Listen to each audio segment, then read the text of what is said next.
So, hi everyone, it's me again, Star Minyosa, and welcome back here at my YouTube channel. So if you're new here in my channel and not yet subscribed, please do subscribe and don't forget to click the notification bell down below for you to be notified on my next video.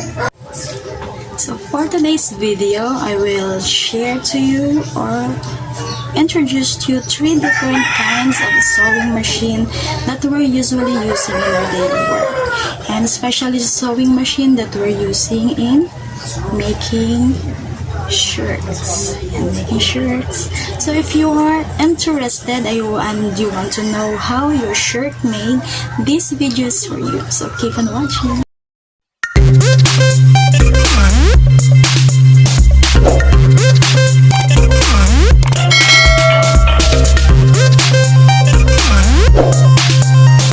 So before anything else, I just want to take you guys a little tour on my workplace. Okay, this is the production area where I'm working, and over there is our restroom. And the other side, in my left side, we can see the stock room, and at the back of the stock room is the maintenance area, and upstairs is the cutting area. So that's all. Okay, so if you will ask where's our canteen, we don't have any canteen here, so we can eat anywhere inside the building but not in production area. It's not allowed to eat in production area, so we don't have canteen. Okay, too much for talking, so now we will go to our main topic about 3 machines that I would like to introduce to you guys. So this is it. Okay, so this is the first machine that I'm going to introduce to you. This is Overlock Machine. This has 5 threads.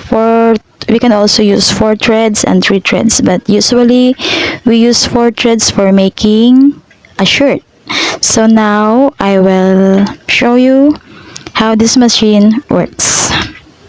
Sorry for interruption, guys. I forgot to introduce to you my 3 friends / workmate, and they are so funny and loving, and they will help me now introduce to you and help me show you how the machine works.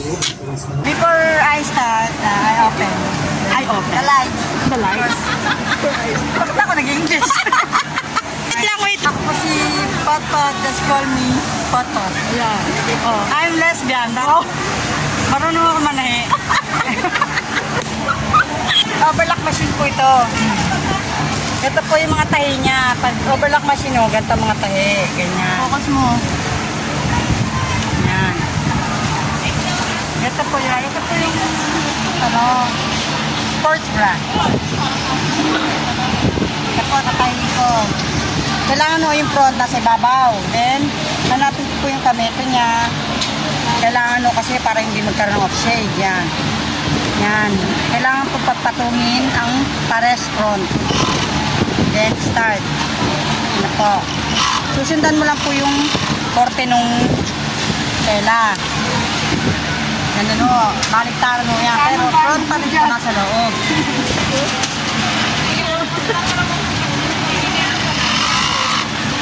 Ganyan na po siya.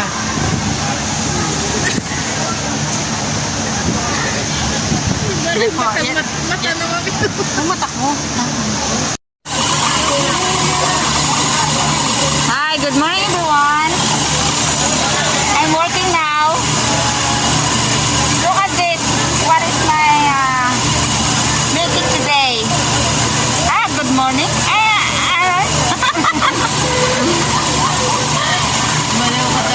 This is blouse. Sandal. This is sandal. Sandal? I saw this one for the sleeve here. I'm beautiful. Yaman na nga. Mangangawit kaya ako buong katawan. Oh no. Isasama ko talaga yung kalukuhan niyo. It's difficult. It's very hard.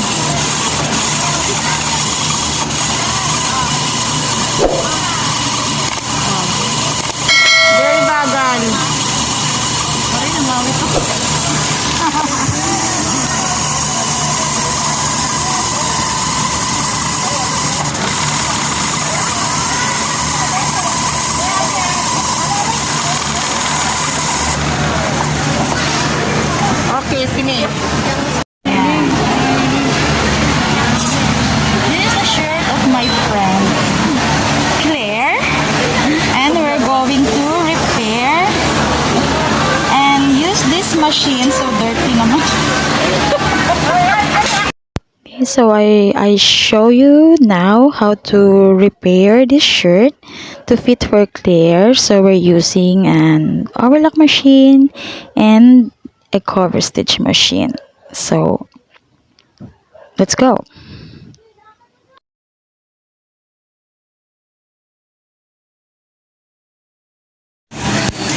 Okay, so what we going to do now is to attach the sleeves on the body. So this is the left side of the sleeve. So we're going to attach this by using overlock machine. So let's see how it works.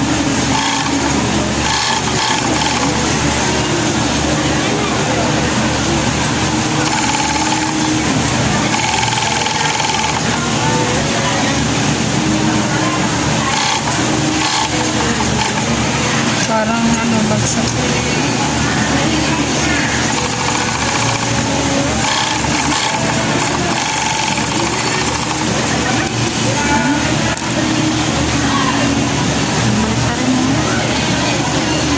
Side. And after attaching the sleeve, we will go to the side seam. We use also overlock machine. Same machine.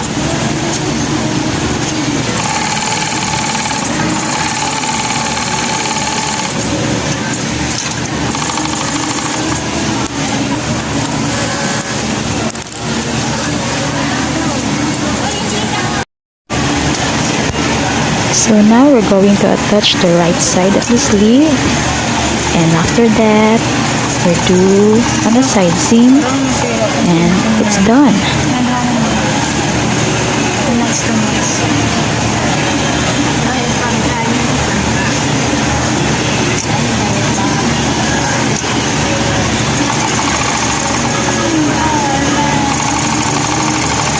Parang ano. Picturean mo pa. Makabidyo talaga. So, gusto niyo mga ano. Para makapera ako.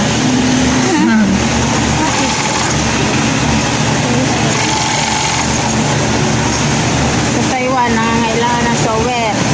Kailan? Punta tayo? Walang kung ma-skin ito. May limit ang Taiwan. Hanggang 35 lang. Oo. 100 ang kailangan nila. Okay, let's proceed to our next machine. This is cover stitch machine, and we usually call this sambong in the Philippines. So this machine also has 5 threads, but you can use 4 threads or even 3 threads.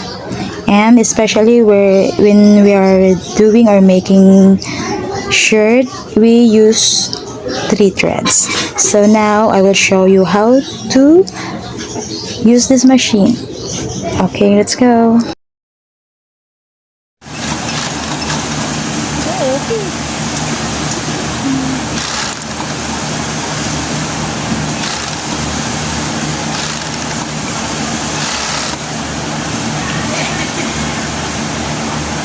Yan sa baba, sa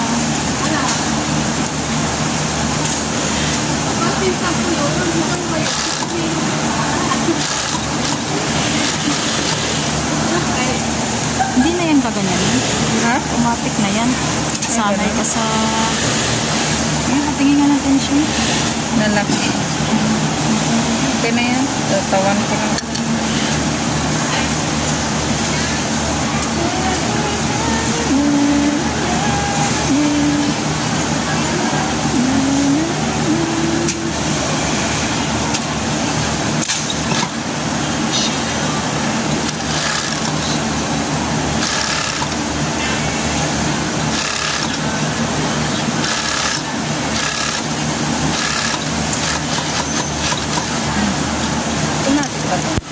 Okay, we're done in hemming sleeves and also in the bottom, at the bottom. So I will show you the bottom. This is the bottom. And we're done. This is our finished product.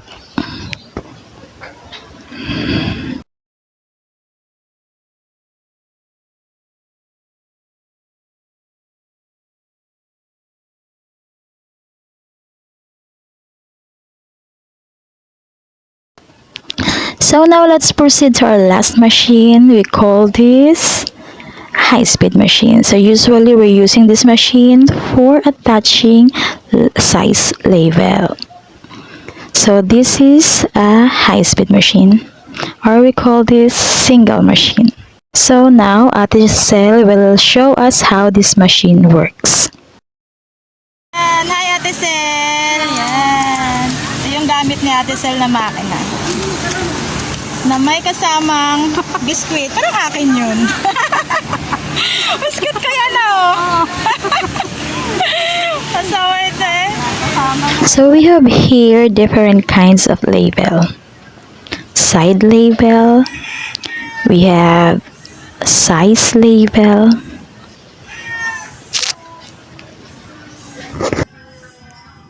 So this is how a high-speed machine works. So we use high-speed machine by putting or attaching any kinds of label or logo in our shirts.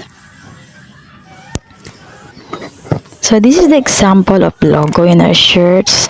Sometimes we see a logo in the left side in our shirts, like this one, and the other one is in our sleeves, shirt sleeves. Yeah, okay, this is the logo. So that's it. Okay, so that's all for today's guys. Thank you so much for watching my video today, and hope you like it. And if you find it interesting, and if you like my video, please give me a thumbs up, and don't forget to share, comment down below anything that you want to comment on this video, and don't forget to subscribe and click the notification bell down below for you to be notified on my new videos. And thank you so much for watching. See you soon. Bye.